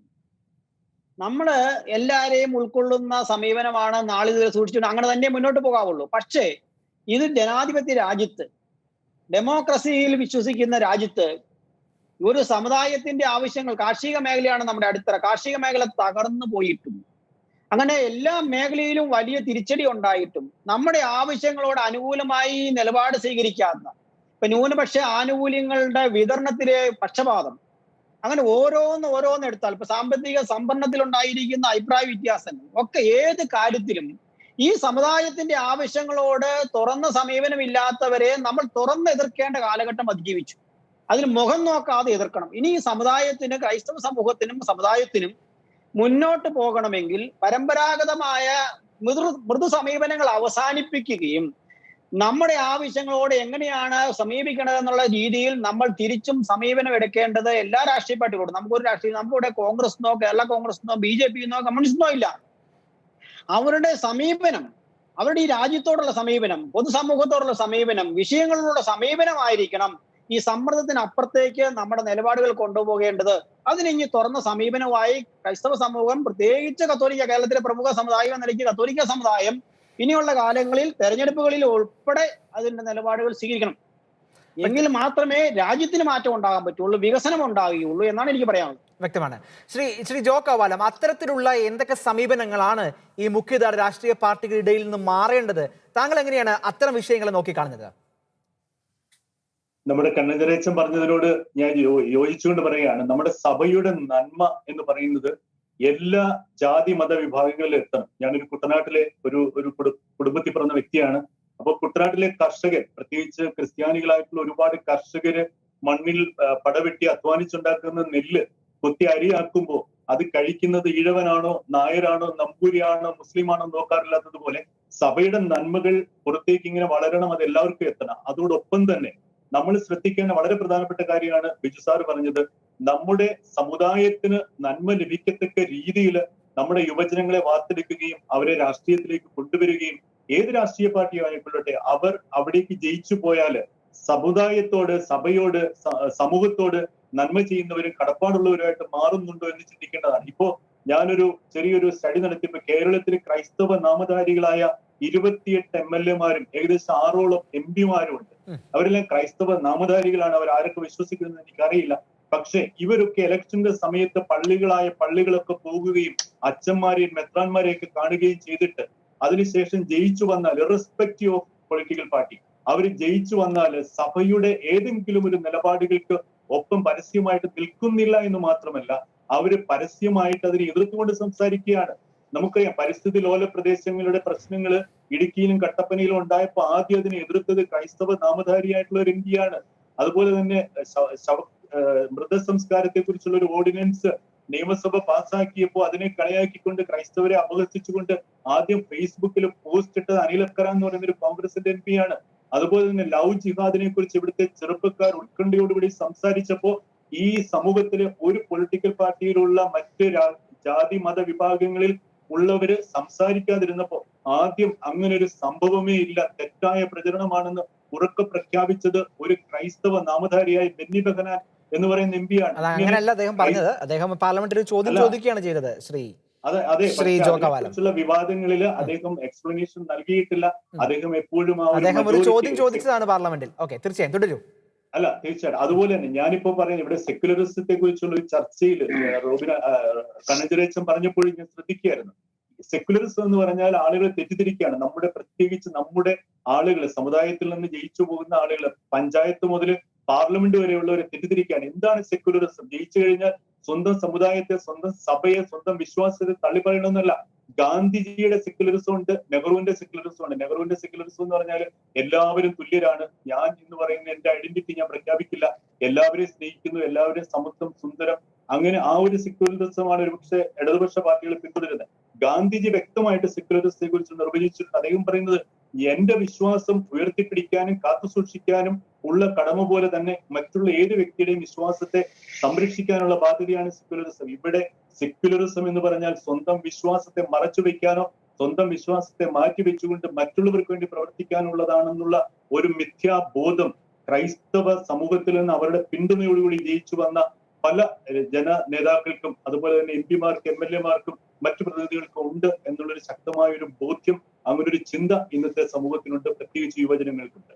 അതായത് പാർട്ടികൾ മാറി ചിന്തിക്കണം, അല്ലെങ്കിൽ ക്രൈസ്തവ സമൂഹം നേരിടുന്ന പ്രശ്നങ്ങൾ ഇടപെടണം എന്നൊരു ചിന്തയാണ് ശ്രീ ജോ കവാലം ഇവിടെ മുന്നോട്ട് വെച്ചിരിക്കുന്നത്. ഫാദർ റോയ് കണ്ണഞ്ചിറ, അതായത് ഇവിടെ ഇന്ന് കേരളത്തിൽ നടക്കുന്നത് മാത്രം എടുക്കുക, കേരളത്തിന്റെ രാഷ്ട്രീയ പരിപ്രേക്ഷ്യത്തിലേക്ക് ഒന്ന് തുറന്നു നോക്കിക്കഴിഞ്ഞാൽ നമ്മൾ ചില കാര്യങ്ങൾ നമ്മൾ എന്തിനാണ് മറച്ചു വെക്കുന്നത്? നമുക്ക് കാര്യങ്ങൾ തുറന്ന് മനസ്സിലാക്കാവുന്ന കാര്യങ്ങളാണ്. ഇവിടെ ഈ ഇടതുപക്ഷ സർക്കാർ ഇപ്പോൾ ഇവിടെ പാസ്സാക്കി ഇവിടെ നടപ്പിലാക്കുന്നു എന്ന് പറഞ്ഞുകൊണ്ട് ഉന്നത വിദ്യാഭ്യാസ വിഭാഗത്തിന്റെ മന്ത്രി അവതരിപ്പിച്ച ഒരു കണക്ക്, അത് ഞെട്ടിപ്പിക്കുന്ന ഒരു കണക്കല്ലേ. 20,000 മദ്രസകളിലെ ഇസ്ലാം മതപഠനം നടത്തുന്ന അധ്യാപകർക്ക് സർക്കാർ ശമ്പളം കൊടുക്കുന്നതിന്റെ കഥയാണ് ഞാൻ പറയുന്നത്. 22,000 മദ്രസകളിൽ 1,20,000-ഓളം അധ്യാപകർക്ക് 25,000 രൂപ വീതം ഓരോ മാസവും ശമ്പളം കൊടുത്ത് മതപഠനം നടത്തിപ്പിക്കുന്ന ഒരു സാഹചര്യം ഈ കേരളത്തിലുണ്ടല്ലോ. അതിനെ കേരളത്തിന്റെ സെക്യുലറിസത്തിന് ഒന്നും പറയാനില്ലേ? അത് മുസ്ലിം സമൂഹത്തിന്റെ കാര്യം പറയുമ്പോഴേക്കും ഇവിടെ ജനാധിപത്യവും, ക്രൈസ്തവ സമൂഹത്തിന് ഇത് കിട്ടണമെന്ന് പറയുമ്പോൾ വർഗീയതയുമായി മാറുന്നത് എന്താണ്? ഇവിടെ 22,000-ഓളം മദ്രസകളിൽ 1,20,000-ഓളം വരുന്ന മദ്രസ അധ്യാപകർക്ക് ആയിരക്കണക്കിന് കോടി രൂപ ഒരു വർഷം, ഞാൻ മനസ്സിലാക്കുന്നിടത്തോളം 25,000 രൂപ വീതം അവർക്ക് ശമ്പളമായിട്ടും പ്രതിമാസം കൊടുക്കുകയാണ്. ഇതൊരു ഗവൺമെന്റ് ചെയ്യുന്ന ഒരു പരിപാടിയാണ്. ഒരു മതത്തിന്റെ മതപഠനത്തിന് വേണ്ടി ഇത്രയും 1,20,000-ഓളം മതാധ്യാപകർ എന്ന് പറഞ്ഞു കഴിഞ്ഞാൽ 1,20,000 കുടുംബങ്ങളാണ്. അതൊരു സമുദായത്തെ സംബന്ധിച്ചിടത്തോളം അതൊരു വലിയ പോർഷനാണ്. ഒരു സമുദായം ഇവിടെ നിലനിൽക്കണമെങ്കിൽ, ഒരു സമൂഹത്തിന്റെ പൊതുസമൂഹത്തിന്റെ ഭാഗമായിട്ട് ഇവിടെ നിലനിൽക്കണമെങ്കിൽ അവർക്ക് ആദ്യമായിട്ട് വേണ്ടത് രാഷ്ട്രീയ ഭദ്രതയല്ല, അവർക്ക് ആദ്യമായിട്ട് വേണ്ടത് സാമ്പത്തിക ഭദ്രതയാണ്. സാമ്പത്തിക ഭദ്രത ഉണ്ടാക്കി കൊടുക്കാൻ വേണ്ടി ഇവിടെ രാഷ്ട്രീയ സംവിധാനങ്ങളെ ഉപയോഗിക്കാൻ സമുദായ നേതാക്കളും ആ സമുദായത്തിൽ നിന്ന് സമുദായം പഠിപ്പിച്ച് വളർത്തിവിട്ട രാഷ്ട്രീയ നേതാക്കളും ഒരുപോലെ പരിശ്രമിക്കുമ്പോൾ സർക്കാർ സംവിധാനങ്ങളിൽ നിന്ന് ഏതൊക്കെയാണോ ന്യൂനപക്ഷത്തിന് കിട്ടാവുന്നത് അതിന്റെ 80% ഒരു സമുദായത്തിലേക്ക് മാത്രം പോകുന്ന ഒരു സാഹചര്യം ഇവിടെ ഈ കേരളത്തിൽ നിലനിൽക്കുമ്പോൾ ഏത് രാഷ്ട്രീയക്കാരനാണ് അതിനെതിരെ സംസാരിച്ചത്? കോൺഗ്രസ് സംസാരിച്ചോ? മാർക്സിസ്റ്റുകാരൻ സംസാരിച്ചോ? ഈ കോൺഗ്രസിലും മാർക്സിസ്റ്റിലും BJP-യിലുമുള്ള ക്രൈസ്തവ നാമധാരികളായ ആരെങ്കിലും അതിനെപ്പറ്റി വിഷമമുണ്ടായോ? ഇത്രയും കാലം ഈ സമൂഹം കിട്ടാനുള്ളത് കിട്ടാതെ ഈ ക്രൈസ്തവ സമൂഹത്തിലെ വിശ്വാസികളായിട്ടുള്ളവർ, ക്രൈസ്തവ നാമധാരികളല്ല, ക്രൈസ്തവ സമുദായത്തിൽപ്പെട്ടവർ ഇവിടെ സർക്കാരിൽ നിന്ന് ലഭിക്കേണ്ട ആനുകൂല്യങ്ങൾ കിട്ടാതെ ഉണ്ടായിട്ടുള്ള അവരുടെ സാമ്പത്തികമായ അരക്ഷിതത്വത്തെ പറ്റി ഏതെങ്കിലും രാഷ്ട്രീയ നേതാക്കൾക്ക് അസ്വസ്ഥതയുണ്ടായോ? അതുകൊണ്ടാണ് ഞാൻ പറഞ്ഞത്, ബിജു പറയുന്നതിലും സാർ ഇവിടെ പറഞ്ഞ ഒരു കാര്യം വളരെ പ്രസക്തമാണ്. ഇനി ക്രൈസ്തവ സമുദായത്തിന്റെ ആവശ്യങ്ങൾ നേടിത്തരാൻ ഞങ്ങൾ മുന്നിലുണ്ട് എന്ന് പറയുന്ന രാഷ്ട്രീയ നേതാവ് ആരാണോ ആ വ്യക്തിയൊക്കെയായിരിക്കും ഇവിടെ ഈ ഇലക്ഷനിൽ ക്രൈസ്തവ സമുദായം വോട്ട് ചെയ്യാൻ പോകുന്നത്. കാരണം ഇവിടെ ഇന്ത്യയുടെ ജനാധിപത്യത്തെ സംരക്ഷിക്കണമെങ്കിൽ ഇവിടെ ജീവിക്കണ്ടേ? ഇന്ത്യയുടെ മതേതരത്വത്തെ സംരക്ഷിക്കണമെന്നുണ്ടെങ്കിൽ ഇവിടെ ഒരു സമുദായം ജീവിക്കണ്ടേ? ആ സമുദായത്തിന് അതിജീവിക്കാൻ വേണ്ടിയുള്ള സാമ്പത്തിക ഭദ്രതയ്ക്ക് സർക്കാരിൽ നിന്ന് ലഭ്യമാകേണ്ട നീതിപൂർവമായിട്ടുള്ള സാമ്പത്തിക വിതരണം അത് നേടിത്തരുവാൻ വേണ്ടി രാഷ്ട്രീയ കക്ഷികൾ ആരാണോ കൂടെ നിൽക്കുന്നത് അവരൊക്കെയായിരിക്കും ഇനി വോട്ട് ചെയ്യേണ്ടത്. വ്യക്തമാണ് ശ്രീ ജോസ് കള്ളിവേലിൽ. ഇവിടെ ഫാദർ റോയ് കണ്ണഞ്ചിറ പറഞ്ഞ ചില കാര്യങ്ങൾ അത് വളരെ ശ്രദ്ധയോടെ കാണേണ്ട കാര്യമല്ലേ? ഇത്രയധികം വിവേചനം, ന്യൂനപക്ഷ സ്കോളർഷിപ്പിലും ന്യൂനപക്ഷ ആനുകൂല്യങ്ങളിലുമൊക്കെ ഇത്രയും വലിയ വിവേചനങ്ങൾ നമ്മുടെ രാജ്യത്ത് നടന്നപ്പോൾ നമ്മുടെ പാർലമെന്റിലോ ചർച്ചാവേളയിലോ ഒക്കെ ഇടപെടുന്ന ഒരാൾ കൂടിയാണല്ലോ, അതിൽ റിപ്പോർട്ടുകൾ ഒക്കെ സജീവമായി ഇടപെടുന്ന ഒരാളാണല്ലോ ശ്രീ ജോസ് കള്ളിവേലിൽ. ഇവിടെയൊക്കെ നമ്മുടെ നേതാക്കൾ ഈ കാര്യങ്ങളൊക്കെ ഉന്നയിക്കാൻ ശ്രമിച്ചിട്ടുണ്ടോ? അവരുടെ ഭാഗത്ത് നിന്നുള്ള, ഏത് രാഷ്ട്രീയ പാർട്ടി ആയിക്കോട്ടെ, അവരുടെ ഭാഗത്തു നിന്നുള്ള ഒരു വലിയ വീഴ്ചയല്ലേ ഇവിടെ ഫാദർ റോയ് കണ്ണഞ്ചിറ ചൂണ്ടിക്കാണിക്കുന്നത്? ബഹുമാനപ്പെട്ട കണ്ണഞ്ചിറയച്ചനും അഡ്വക്കേറ്റ് ബിജു പറന്നലയും നമ്മുടെ ജോ കാവാലും ഒക്കെ പറഞ്ഞപ്പോൾ ആ കാര്യങ്ങളിലേക്ക് ഞാനും കിടക്കുകയാണ്. ഞാൻ അതിലേക്ക് വരികയായിരുന്നു. അത് തീർച്ചയായിട്ടും വളരെ പ്രസക്തമായ കാര്യങ്ങളാണ്. രാഷ്ട്രീയം എന്ന് പറയുന്നത് ഏതെങ്കിലും കുറെ വിഭാഗക്കാർ മാത്രം മുതലെടുക്കുകയും മറ്റു വിഭാഗം, മാന്യത ഉള്ള ഒരു വിഭാഗം അല്ലെങ്കിൽ സൗമ്യത പാലിക്കുന്നവർ അത് ബലഹീനതയായി കാണുകയും ചെയ്യുന്ന ഒരു സമീപനം, അത് ഇന്ത്യയിൽ എല്ലായിടത്തും ഉണ്ട്, കേരളത്തിൽ ഇച്ചിരി കൂടുതലുണ്ട്. അക്കാര്യത്തിൽ ഒരു സംശയവും എനിക്കില്ല. ഞാൻ ആ പ്രധാനപ്പെട്ട അടിസ്ഥാന തത്വത്തോട് പൂർണ്ണമായി യോജിക്കുകയാണ്. തുല്യത എന്ന് പറയുന്നതാണ് ഭരണഘടനയുടെ അടിസ്ഥാന മൂല്യം. ഭരണഘടനയുടെ ഏറ്റവും പൗരാവകാശങ്ങളിലെ ഏറ്റവും പ്രധാനപ്പെട്ടതാണ് എല്ലാ കാര്യത്തിനുമുള്ള തുല്യത. ഈ തുല്യത എന്തുകൊണ്ട് ഉറപ്പാക്കുന്നില്ല? നമുക്കറിയാം, തുല്യത ഇല്ലാതെ പോയത് കൊണ്ടാണ് പാവപ്പെട്ടവർക്കും ദളിതർക്കും പിന്നോക്ക വിഭാഗങ്ങൾക്കും ഈ ന്യൂനപക്ഷങ്ങൾക്കുമൊക്കെ തുല്യത കിട്ടാതെ പോയത് കൊണ്ടാണ് സ്കോളർഷിപ്പുകളും തൊഴിലവസരങ്ങളും ഒക്കെ വീതം വെച്ചത്. പക്ഷെ അവിടെയൊക്കെ അവർക്ക് ഇതിന് സംവരണം ചെയ്യപ്പെട്ടപ്പോഴൊക്കെ ഇവിടെ ക്രൈസ്തവ സമൂഹം വളരെയേറെ പിന്നോക്കം പോയി. അതിന് കാരണക്കാരായി നമ്മൾ ആരെയും കുറ്റപ്പെടുത്തുന്നതിനേറെ ഇനിയെങ്കിലും നമ്മുടെ തെറ്റുകൾ തിരുത്തുവാനും രാഷ്ട്രീയത്തിൽ സജീവമായി ഇടപെട്ടുകൊണ്ട് തന്നെ രാഷ്ട്രീയ പ്രവർത്തകർക്ക് നമ്മുടെ കത്തോലിക്കായ ക്രൈസ്തവ സമുദായങ്ങളിൽ നിന്നുള്ള രാഷ്ട്രീയ നേതാക്കളെ വളർത്തിക്കൊണ്ടുവരുന്നതിലും ഈ ഇത്തരം കാര്യങ്ങളിലുള്ള അനീതികളെ ചെറുക്കുന്നതിലും ഈ അനീതികളെ ചെറുത്തുകൊണ്ട് തന്നെ നമുക്ക് ജോക്കവാല പറഞ്ഞ പോലെ തന്നെ സമുദായം എന്ന് അല്ല, നമ്മുടെ മതേതരത്വം എന്ന് പറയുന്നത് ഒരു മതത്തിൽ വിശ്വസിക്കുന്നത് കൊണ്ട് മതേതരവാദി അല്ലാതാകുന്നില്ല. നമ്മൾ ഈ രാജ്യസ്നേഹി ആയിക്കൊണ്ടും മറ്റുള്ളവരെ ബഹുമാനിച്ചുകൊണ്ട് തന്നെ നമുക്ക് അർഹതയുള്ളത് ചോദിച്ചെടുക്കാൻ കഴിയുന്ന ഒരു രാഷ്ട്രീയ സംവിധാനത്തിലേക്കാണ് പോകേണ്ടത്. നമുക്കറിയാം ഈ സ്കോളർഷിപ്പുകള്, എല്ലാ സ്കോളർഷിപ്പുകളും അല്ലെങ്കിൽ തൊഴിലവസരങ്ങള്, ആ തൊഴിലവസരങ്ങളുടെ കാര്യത്തിൽ നമുക്കറിയാം മുന്നോക്ക വിഭാഗങ്ങളിലെ ഏറ്റവും പാവപ്പെട്ടവന്, ഏറ്റവും ദരിദ്രന്, അങ്ങേറ്റം പാവപ്പെട്ടവർക്ക് 10% സംവരണം ഏർപ്പെടുത്താൻ വന്നപ്പോൾ 1% പോലും, ഒരു സീറ്റ് പോലും നഷ്ടപ്പെടാതെ ഇപ്പോൾ സംവരണത്തിന്റെ ആനുകൂല്യം ഭരണഘടന അനുശാസിച്ചിരുന്നതിനേക്കാൾ ഏറെ മുന്നോട്ട് പോയിട്ടും ഇപ്പോഴും അത് അനുഭവിക്കുന്ന ചില വിഭാഗങ്ങള്, സഹോദര വിഭാഗങ്ങൾ ഉൾപ്പെടെ അതിനെ എതിർക്കുന്നത് നമ്മൾ കണ്ടു. എന്തിനാണ് അവർ എതിർത്തത്? അവരെതിർക്കുന്നത് എനിക്ക് കിട്ടുന്നത് മറ്റുള്ളവൻ അനുഭവിക്കരുത്, മറ്റുള്ളവനിലെ അനീതി അവന് തുടരണം. നമ്മള് ഇതിന്റെ ആ ഒരു രാഷ്ട്രീയ രംഗത്ത് ഒരു തരത്തിലും ഇന്ത്യയിൽ അംഗീകരിക്കാൻ പാടില്ലാത്ത അത്തരം കാര്യങ്ങളിൽ വലിയ എതിർപ്പുണ്ടായി. NSS ഒരു ആവശ്യം ഉന്നയിച്ചാൽ SNDP എതിർക്കുകയാണ്. സീറോ മലബാർ സഭ അല്ലെ ക്രൈസ്തവ വിഭാഗത്തിലെ മുന്നോക്ക വിഭാഗം എന്ന് അറിയപ്പെടുന്ന ഏറ്റവും ദരിദ്രര് ആ കൂടെ ഉണ്ടെന്ന് മനസ്സിലാക്കണം. ഒരു നേരത്തെ കഞ്ഞി കുടിക്കാനില്ലാത്ത ദളിത് ക്രൈസ്തവര് സീറോ മലബാർ വിഭാഗത്തിലുണ്ട്. ഇപ്പോഴും അവരില് വിദ്യാഭ്യാസത്തിന് വകയില്ലാത്തവരും. അവർക്ക് നീതി ലഭ്യമാക്കുവാൻ നമുക്ക് വേണ്ടതൊക്കെ ചെയ്തേ പറ്റൂ. അതിലേക്ക് പോകണമെങ്കിൽ നമ്മൾ ഇവിടെ ചില വ്യക്തികളുടെ ഒക്കെ പേരെടുത്ത് പറഞ്ഞു, നേതാക്കളുടെ. ഞാനിതിലേക്ക് കാണുന്നത് മറ്റൊരു തരത്തിലാണ്. സമുദായം എന്ത് ആവശ്യം ഉന്നയിച്ചാലും അംഗീകരിച്ചിരുന്ന കുറെ നേതാക്കളും നമുക്കുണ്ടായിരുന്നു. അത് ഞാൻ വളരെയേറെ പേരെ കാണുന്നുണ്ട്. പക്ഷെ അവരെയൊക്കെ അടിച്ചിരുത്തുന്നതിന് ഈ രാഷ്ട്രീയ പാർട്ടികൾക്കിടയിലും പൊതുസമൂഹത്തിലും ഒക്കെ അതിന് ഗൂഢശ്രമങ്ങൾ നടക്കുകയും, അത് നമുക്കറിയാം. ഇന്ന് കത്തോലിക്കരായ നേതാക്കൾ ആരുമില്ല. KM മാണിക്കെതിരെ ഉണ്ടായ ആക്ഷേപം നമ്മൾ കണ്ടതാണ്. KV തോമസിനെ എങ്ങനെയാണ് കോൺഗ്രസ് പാർട്ടിയിൽ ഇല്ലാതാക്കിയത്, അല്ലെങ്കിൽ അദ്ദേഹത്തിന് അർഹമായ ലോക്സഭാ സീറ്റ് പോലും. കാരണം ഇനി ആ സ്വാധീനമുള്ള, ആ അദ്ദേഹത്തിനെ പോലൊക്കെയുള്ള സ്വാധീനം ചെലുത്താൻ കഴിവുള്ള ആളുകള്, നേതൃത്വം ഇല്ലാതായിക്കൊണ്ടിരിക്കുന്നു. ഒരു നിമിഷം ശ്രീ ജോർജ് കടവിൽ, അതായത് ഒരു നിമിഷം ഞാൻ തിരിച്ചു വരാം ശ്രീ ജോർജ് കടവിൽ. ഒരു ഒറ്റ നിമിഷം. ഈ കേരളത്തിലെ ക്രൈസ്തവ നേതാക്കൾക്കെതിരെയുള്ള ഇത്തരം ചില കാര്യങ്ങൾ, അവർക്ക് ഉണ്ടായ വീഴ്ചയെ കുറിച്ച് അല്ലെങ്കിൽ അവരെ ഒറ്റപ്പെടുത്തിയതിനെ കുറിച്ച് പറഞ്ഞു. ഇവിടെ ആരോപിക്കപ്പെടുന്ന ഒരു കാര്യമുണ്ട്. ഈ കോൺഗ്രസിലെ തന്നെ ചില പ്രത്യേക കക്ഷികൾ ബോധപൂർവമാണ് ഇത്തരം നേതാക്കന്മാരെ മുഖ്യധാരയിൽ നിന്ന് മാറ്റിയത് എന്നൊരു ചർച്ച കൂടി വരുന്നുണ്ട്. പ്രത്യേകിച്ച് ഒന്നിച്ചു നിന്നിരുന്ന കേരള കോൺഗ്രസുകൾക്ക് എന്ത് സംഭവിച്ചു നമ്മൾ കണ്ടതാണ്. KM മാണിയുടെ പാർട്ടിക്ക് എന്ത് സംഭവിച്ചു നമ്മൾ കണ്ടതാണ്. അതുകൂടി ചേർത്ത് വായിക്കേണ്ടതല്ലേ? നിതിൻ ഞാൻ അതിലേക്കാണ് വന്നു വരുന്നത്. തീർച്ചയായും ഈ കേരള കോൺഗ്രസ് പാർട്ടിയെ ഒക്കെ നമുക്കറിയാം, ക്രൈസ്തവ സമൂഹത്തിന്റെയും ക്രൈസ്തവരും നായന്മാരും കൂടി മന്നത്ത് പത്മനാഭനും KM ജോർജും അടക്കമുള്ള നേതാക്കൾ രൂപം കൊടുത്തതാണ് 64-ല്. PT ചാക്കോ അടക്കമുള്ള PT ചാക്കോയും മന്നത്ത് പത്മനാഭനും പ്രധാനമായും നേതൃത്വം തുടങ്ങിയ ഒരു പാർട്ടിയാണ് കേരള കോൺഗ്രസ്. ആ കേരള കോൺഗ്രസിനെ വളർത്തിയെടുക്കുന്നതില്, പല തുണ്ടുകളാക്കി മാറ്റുന്നതില്, അതിനെ ശക്തി ഇല്ലാതാക്കുന്നതില് ഇവിടെ പ്രബല പാർട്ടികൾ കാര്യമായ ശ്രമങ്ങൾ എല്ലാ കാലത്തും നടത്തിയിട്ടുണ്ട്. നമുക്കറിയാം, എല്ലാ കാലത്തും ബാലകൃഷ്ണപിള്ള ഗ്രൂപ്പ് ഉണ്ടായി, പല ഗ്രൂപ്പുകൾ, ജേക്കബ് ജോസഫ് ഗ്രൂപ്പുകൾ ഉണ്ടായി. ഇതൊക്കെ ഓരോ തവണയും ഇത്തരം കാര്യങ്ങളില് ഈ ക്രൈസ്തവരായിട്ടുള്ള നേതാക്കളെ അതാത് പാർട്ടികളിൽ ഒതുക്കുന്നു. അതാത് പാർട്ടികൾക്ക് പുറത്തുള്ള നേതാക്കളെ എങ്ങനെയെല്ലാം തരത്തില്.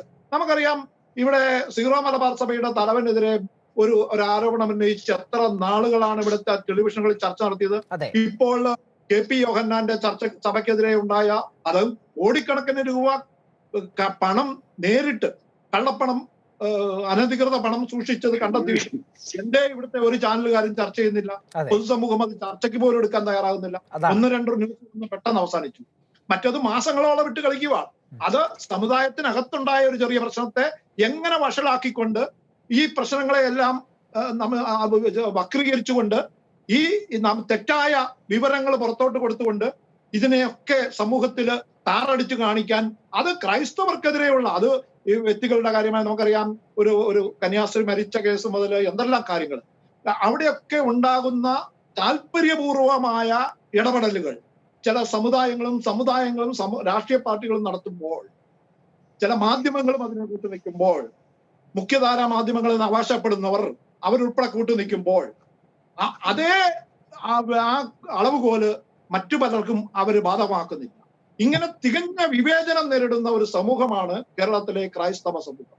ഈ ക്രൈസ്തവ സമൂഹത്തിന് വിവേചനം മാറണമെങ്കിൽ തീർച്ചയായിട്ടും ഇതിന് രാഷ്ട്രീയമായ ഒരു അവബോധം ജനങ്ങളിൽ ഉണ്ടാക്കുകയും ആ സമുദായ അംഗങ്ങൾക്കിടയിൽ ഈ മതേതരത്വ മൂല്യങ്ങളിൽ ഉറച്ചു നിന്നുകൊണ്ട് തന്നെ, ആ സേവന മനോഭാവങ്ങളിൽ ഉറച്ചു നിന്നുകൊണ്ട് തന്നെ, അതേസമയം അർഹതപ്പെട്ട അവകാശങ്ങൾ വാങ്ങി നമ്മുടെ സാധാരണക്കാരായ പാവപ്പെട്ടവരായ സമുദായങ്ങൾക്ക് ഇത് ലഭ്യമാക്കി കൊടുക്കുന്നതിന്, അത് രാഷ്ട്രീയ നേതൃത്വമാക്കിക്കോട്ടെ, പഞ്ചായത്ത് മെമ്പർ ആയിക്കോട്ടെ, MP ആയിക്കോട്ടെ, MLA ആയിക്കോട്ടെ, അവിടെ മുതൽ എല്ലാ രംഗത്തും തഴയപ്പെടുന്ന ഒരു സമൂഹമായി മാറാതെ, നമുക്കറിയാം ക്രൈസ്തവരുടെ ഏറ്റവും വലിയ ജീവിതോപാധിയായിരുന്ന നമ്മുടെ കാർഷിക മേഖലയിൽ ഉണ്ടായിരിക്കുന്ന തകർച്ച, റബ്ബറിന്റെ കാര്യത്തിലായാലും ഏത് അതിന് തകർക്കാനായി ചില ബോധപൂർവമായ ശ്രമങ്ങൾ പോലും ഉണ്ടായിട്ടുണ്ടോ എന്ന കാര്യം വെറും സംശയം മാത്രമാണ്.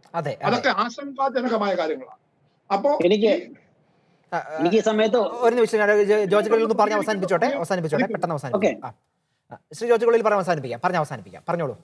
ഞാൻ ഇതിനെതിരെ ഒരു സമുദായ അംഗങ്ങൾക്കിടയിൽ റോയി അച്ഛൻ പറഞ്ഞതുപോലെ അത് നമ്മൾ അവകാശങ്ങൾ ചോദിക്കുന്നത് തെറ്റല്ല.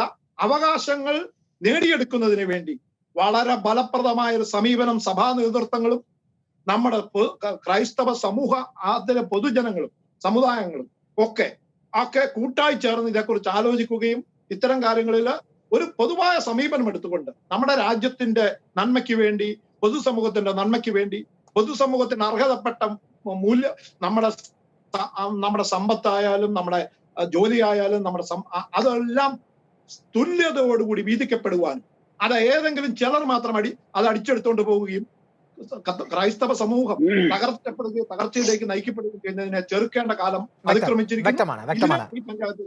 അഡ്വക്കേറ്റ് ബിജു പറയുന്നില്ല, ഇവിടെ ശ്രീ ജോർജ് കള്ളിവേലിൽ വളരെ ശ്രദ്ധേയമായ ചില നിരീക്ഷണങ്ങളാണ് മുന്നോട്ട് വെച്ചത്. ഈ ചർച്ചയുടെ അവസാന ഘട്ടത്തിലേക്ക് പോകുമ്പോൾ AKCCക്ക് എന്താണ് നിലപാട്, AKCCയുടെ നിലപാട് എന്താണ് ഈ തദ്ദേശ സ്വയംഭരണ സ്ഥാപനങ്ങളിലേക്കുള്ള തെരഞ്ഞെടുപ്പിൽ? എനിക്ക് വളരെ വളരെ വ്യക്തമായ ഒരു കാര്യം കേരളത്തിലെ പൊതുസമൂഹം ശ്രദ്ധിക്കേണ്ട ഒരു കാര്യമുണ്ട്. ഇവിടെ വളരെ സൂചിപ്പിച്ചൊരു കാര്യമാണ്, മദ്രസയിലെ അധ്യാപകർക്ക് കോടിക്കണക്കിന് രൂപയുടെ ശമ്പളം കൊടുക്കുന്നു, അങ്ങനെയൊക്കെ കൊടുക്കുന്നു എന്ന് പറയുമ്പോൾ അതിനു വേണ്ടി ഒരു സമരം നമ്മൾ കേരളത്തിൽ കണ്ടിട്ടില്ല.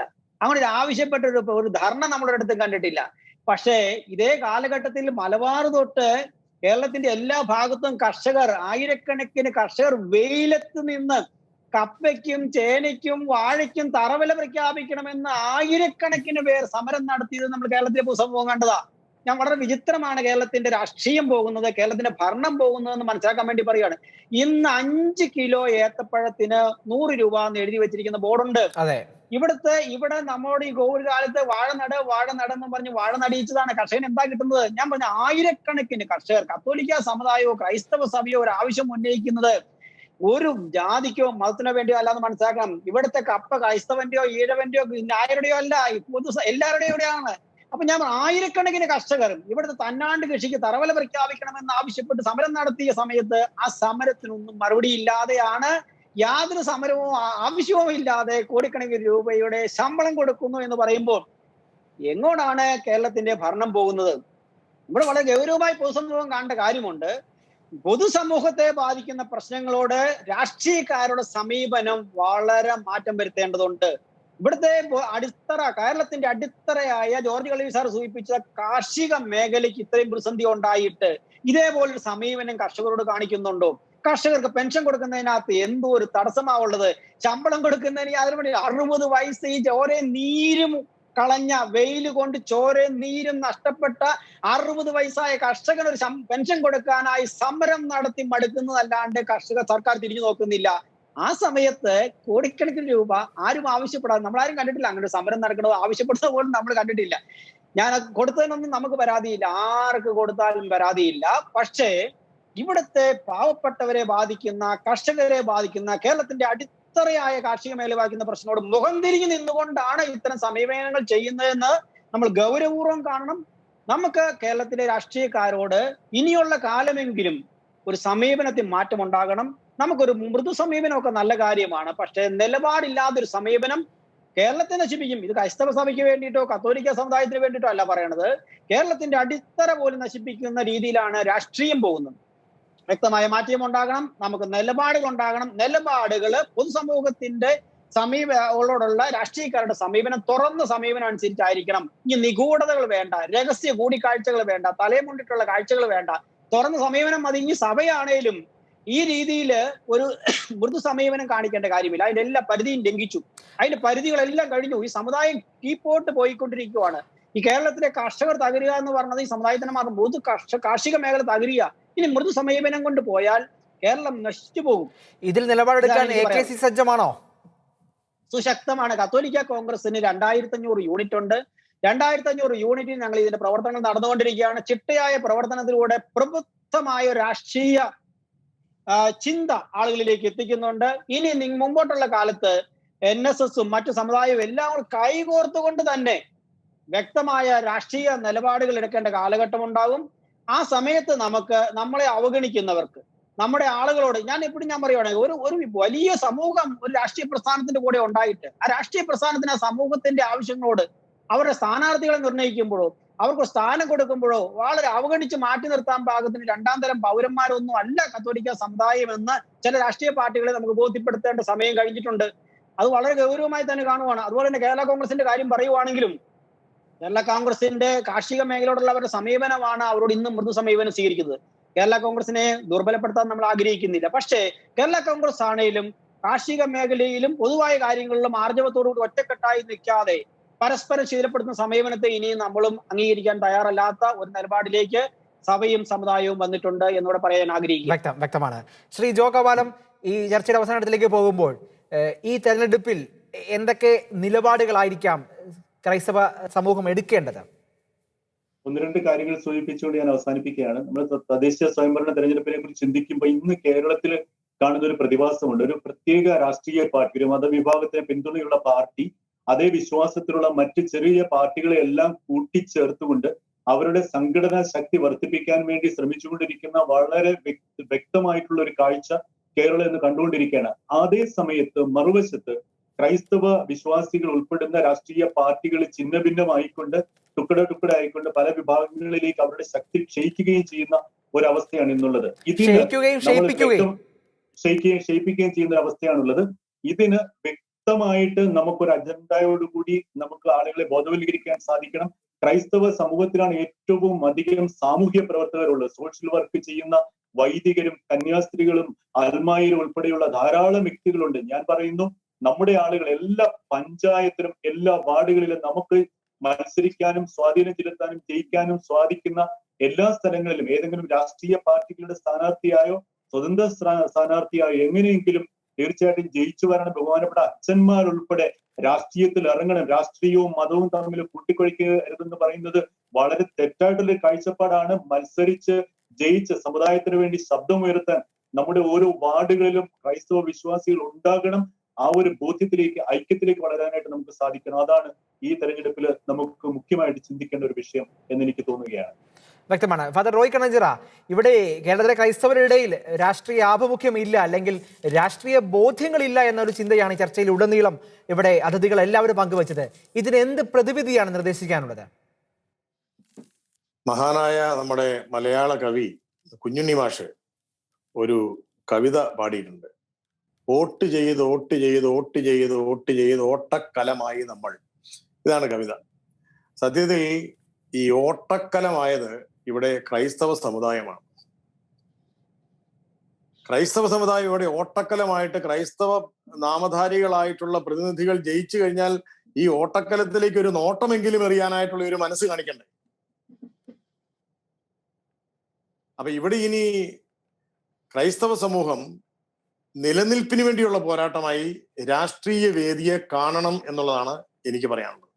ഒരു സമുദായ ഭദ്രതയുടെ നിലനിൽപ്പ് രാഷ്ട്രീയമായ പിന്തുണയോട് കൂടി നടത്തുവാനായിട്ടുള്ള സംഘടിതമായ ഒരു ഐക്യത്തിലേക്ക് ക്രൈസ്തവ സമൂഹത്തിലെ മത നേതാക്കളും സമുദായ നേതാക്കളും രാഷ്ട്രീയ പ്രതിനിധികളും കൂടി ഒരേ മനസ്സോടുകൂടി ഒരുമിക്കുന്ന ഒരു അനുഭവമാണ് ഞാൻ പ്രാർത്ഥനയോടുകൂടി സ്വപ്നം കാണുന്നത്. കാരണം ഇവിടെ ഇനി മറ്റുള്ളവർക്ക് കൊടുക്കുന്നതിന്റെ അല്ല. ഇവിടെ അഡ്വക്കേറ്റ് ബിജു പറയുന്നതിലും കേരളത്തിന്റെ അൽമായ സമൂഹത്തിന്റെ മുഖഭാഷയാണ്. അദ്ദേഹം ഇവിടെ കൃത്യമായിട്ടൊരു കാര്യം പറഞ്ഞു. മറ്റ് സമുദായത്തിന് കൊടുക്കുന്നതിൽ നമുക്ക് ആർക്കും പരാതിയില്ല. അതിന് കത്തോലിക്ക സഭയ്ക്ക് പരാതിയില്ല. കത്തോലിക്ക സഭ കൊടുത്തതിന്റെ കണക്കെടുത്ത് നോക്കി കഴിഞ്ഞിട്ടുണ്ടെങ്കിൽ ഭൂരിപക്ഷം എങ്ങോട്ടാ പോയിരിക്കുന്നതെന്ന് കൃത്യമായിട്ട് അറിയുകയും ചെയ്യാം. നമ്മൾ ആരും മറ്റുള്ളവർക്ക് കൊടുക്കുന്നതിനല്ല നമ്മൾ പരാതി പറയുന്നത്. ഇവിടെ പരാതി എന്ന് പറയുന്നത് ഇവിടെ കിട്ടാനുള്ളത് കിട്ടുന്നില്ല എന്നുള്ളതിന്റെ പേരിലാണ് നമുക്ക് പരാതി. അത് പരാതിയല്ല, അത് അവകാശങ്ങൾക്ക് വേണ്ടിയുള്ള പോരാട്ടം തന്നെയാണ്. അത് വെറുതെ ഇങ്ങനെ അയ്യോ ഭാവേ തായോ ഭാവേ എന്നുള്ള ഒരു രീതിയിലുള്ള ഒരു പരാതി പറച്ചിലല്ല. അത്തരത്തിലുള്ള കേണപേക്ഷകളുടെ സമയം കഴിഞ്ഞു. അത്തരത്തിലുള്ള പരാതികൾ പറച്ചിലിന്റെ സമയം കഴിഞ്ഞു. ഇനി അവകാശം ഇതാണ് ഞങ്ങളുടെ, ഇത് ഞങ്ങളുടെ അവകാശമാണ്, ഇത് തരാൻ നിങ്ങൾ തയ്യാറാണോ? അങ്ങനെയാണെങ്കിൽ ഞങ്ങളുടെ വോട്ട് നിങ്ങൾക്ക് തരാം എന്ന് പറയുന്ന ഒരു സംഘടിതമായ വോട്ട് ബാങ്കായിട്ട് നമ്മൾ മാറണം, സാമുദായികമായിട്ട് മാറണം. ഇവിടെ ഞാൻ മുമ്പ് പറഞ്ഞ ന്യൂനപക്ഷങ്ങളിലെ ഭൂരിപക്ഷത്തിന് അവരുടെ മതപഠനത്തിന് വേണ്ടി ഇത്രയും കോടിക്കണക്കിന്, ആയിരക്കണക്കിന് കോടി രൂപയാണ് ഒരു വർഷം അവരുടെ കുടുംബങ്ങളിലേക്ക് എത്തുന്നത് എന്ന് പറഞ്ഞു കഴിഞ്ഞപ്പോൾ ഒരു ചർച്ചയിൽ ഉയർന്നു വന്ന ഒരു മറുസ്വരം എന്തായിരുന്നു അറിയാമോ? അത് അവര് അറബി ഭാഷ പഠിപ്പിക്കുന്നത് കൊണ്ട് സർക്കാർ കൊടുക്കുന്നതാണ് എന്നാണ്. അറബി ഭാഷ പഠിപ്പിക്കാൻ വേണ്ടി ഇവിടെ 10,000 കണക്കിന് കോടി രൂപ ഒരു സമുദായത്തിന് കൊടുക്കുന്ന സർക്കാർ ഈ മാതൃഭാഷ പഠിപ്പിക്കാൻ വേണ്ടി ഇവിടെ കേരളത്തിൽ എത്ര കോടി മുടക്കുന്നുണ്ട് എന്ന് കൂടി ചിന്തിക്കണം. ഇവിടെ ഓരോ മതത്തിനും അവരുടേതായ മാതൃഭാഷകളുണ്ട്. അത് പഠിപ്പിക്കാൻ വേണ്ടി സർക്കാർ ഇത്തരത്തിൽ പണം കൊടുക്കുമോ? അപ്പൊ കൊടുക്കുന്നതിന്റെ പേരിലല്ല, അതിന് നീതി ഉണ്ടാവണം. ആ അനീതിയെ രാഷ്ട്രീയമായ സ്വാധീനം കൊണ്ട് നിശബ്ദമാക്കുന്ന ഒരു തരത്തിലുള്ള ഒരു രാഷ്ട്രീയ അധിനിവേശമുണ്ട്. അത് മാർക്സിസ്റ്റ് പാർട്ടിയിൽ അധിനിവേശം നടത്തിയിട്ടുണ്ട് ഈ സമൂഹം. കോൺഗ്രസിനെ അധിനിവേശം ഇവർ നേരത്തെ നടത്തിയിട്ടുണ്ട്. ഇവിടെ കേരളത്തിൽ ഇന്നത്തെ ഈ ഇലക്ഷന്റെ ഒരു പരിപ്രേക്ഷ്യത്തിൽ ചിന്തിച്ചാൽ എന്താണ് നമ്മൾ മനസ്സിലാക്കുക? ഇവിടെ കോൺഗ്രസിനാണെങ്കിലും മാർക്സിസ്റ്റ് പാർട്ടിക്കാണെങ്കിലും ഇവിടെ ജയിക്കണമെന്നുണ്ടെങ്കിൽ ചില സമുദായക്കാരെ അവരുടെ താല്പര്യങ്ങൾ സംരക്ഷിച്ചേ പറ്റുകയുള്ളൂ. അവർ സംഘടിതമായിട്ടാണ് ഈ താല്പര്യങ്ങൾ ചോദിക്കുന്നത്. അതുകൊണ്ടാണ് ഇവിടെ ക്രൈസ്തവ സമൂഹത്തെ എന്തുകൊണ്ടാണ് ഇവർ ഈ 3ാം കട 4ാം കട ഒരു 7ാം കൂലികളായിട്ട് കരുതുന്നതിന്റെ കാരണം എന്താണ്? സംഘടിതമായിട്ട് സ്വന്തം സമുദായ ഭദ്രതയ്ക്ക് വേണ്ടി അവകാശങ്ങൾ ചോദിക്കുവാൻ വേണ്ടിയുള്ള ഐക്യബോധം ഇനിയും ക്രൈസ്തവ സമൂഹത്തിന്റെ മത നേതാക്കളിലും സമുദായ നേതാക്കളിലും ഇവിടെ രാഷ്ട്രീയ നേതാക്കളിലും ഉണ്ടായിട്ടില്ല എന്നുള്ളിടത്താണ് നമ്മൾ ഈ ഒരു രാഷ്ട്രീയ തെരഞ്ഞെടുപ്പിനെ ഒരു സമുദായ ഭദ്രതയ്ക്ക് വേണ്ടിയുള്ള അവസരമായി വിനിയോഗിക്കുന്നതിന്റെ ഔചിത്യം നമ്മളിവിടെ ചർച്ച ചെയ്തത്. ഇത് മറ്റേതെങ്കിലും ഒരു രാഷ്ട്രീയ പാർട്ടിക്കോ ഇതിനെ ഈ പറഞ്ഞ കാര്യങ്ങളോട് 100% യോജിക്കുന്നു. ഇതിന് എന്താണ് ഒരു പരിഹാരം? അല്ലെ എങ്ങനെയാണ് ക്രൈസ്തവര് ഈ ഒരു അവബോധം ഉണ്ടാക്കുകയും ഇതിന് രാഷ്ട്രീയമായി അവരുടെ അവകാശപ്പെട്ട ചോദിച്ചു വാങ്ങിക്കാനും വേണ്ട മാർഗമെന്ത് എന്ന് അച്ഛൻ നിർദ്ദേശിക്കാറുണ്ടോ? അല്ലെ സഭ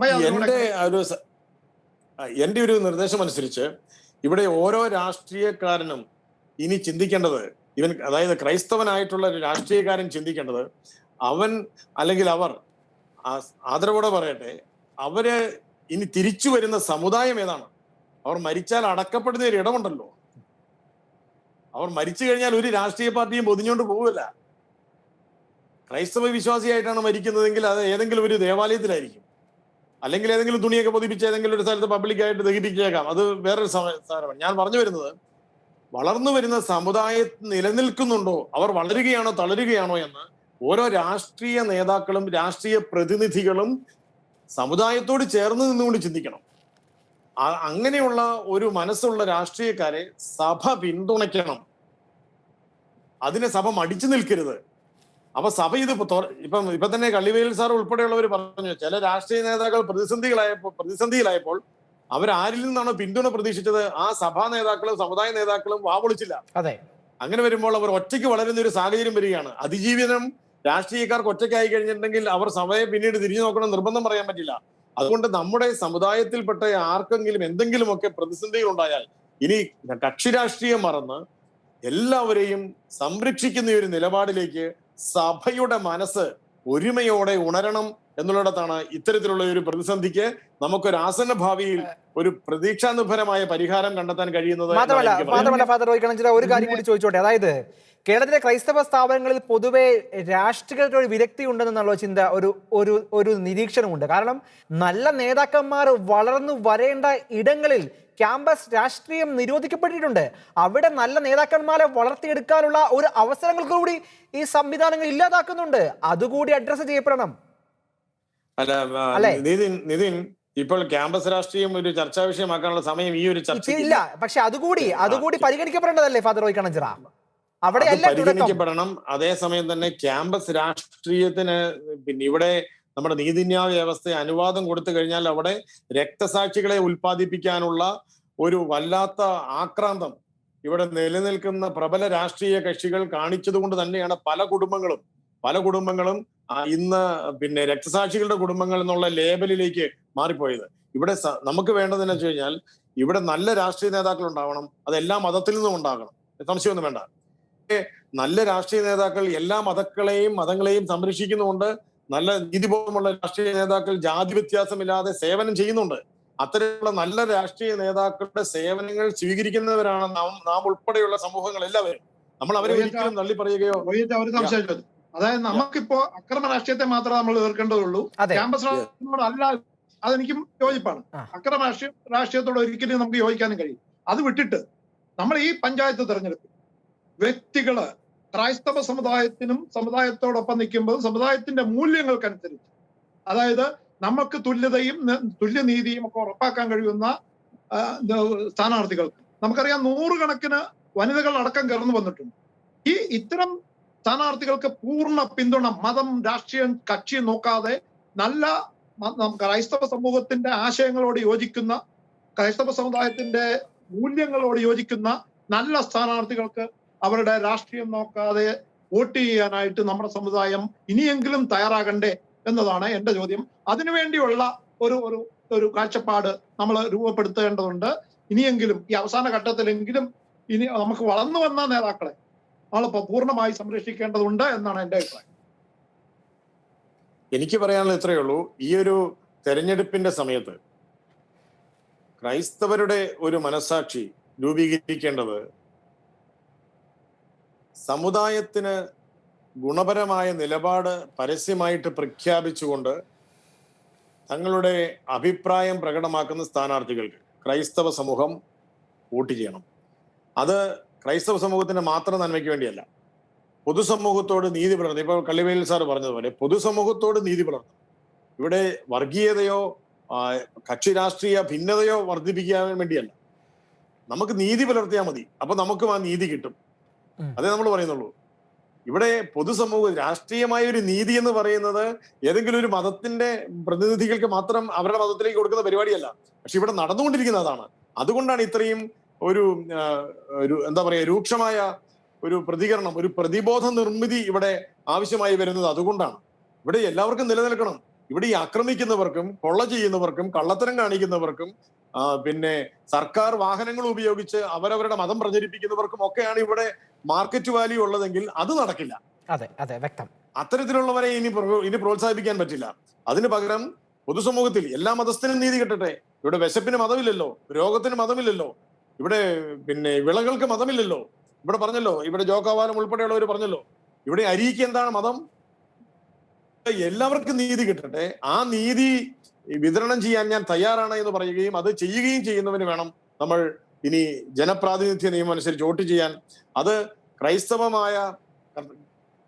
സമുദായത്തിൽ പ്രാതിനിധ്യം നമുക്ക് ഒരു തെരഞ്ഞെടുപ്പിൽ ഓരോ ഇടങ്ങളിലും കൊണ്ടുവരാൻ കഴിയണം എന്നുള്ളതാണ് എന്റെ ആഗ്രഹം. കാരണം അത് മറ്റാരെയും തമസ്കരിക്കാൻ വേണ്ടിയല്ല, സമുദായത്തിന്റെ അവകാശങ്ങൾ നേടിയെടുക്കാൻ വേണ്ടി തന്നെയാണ്.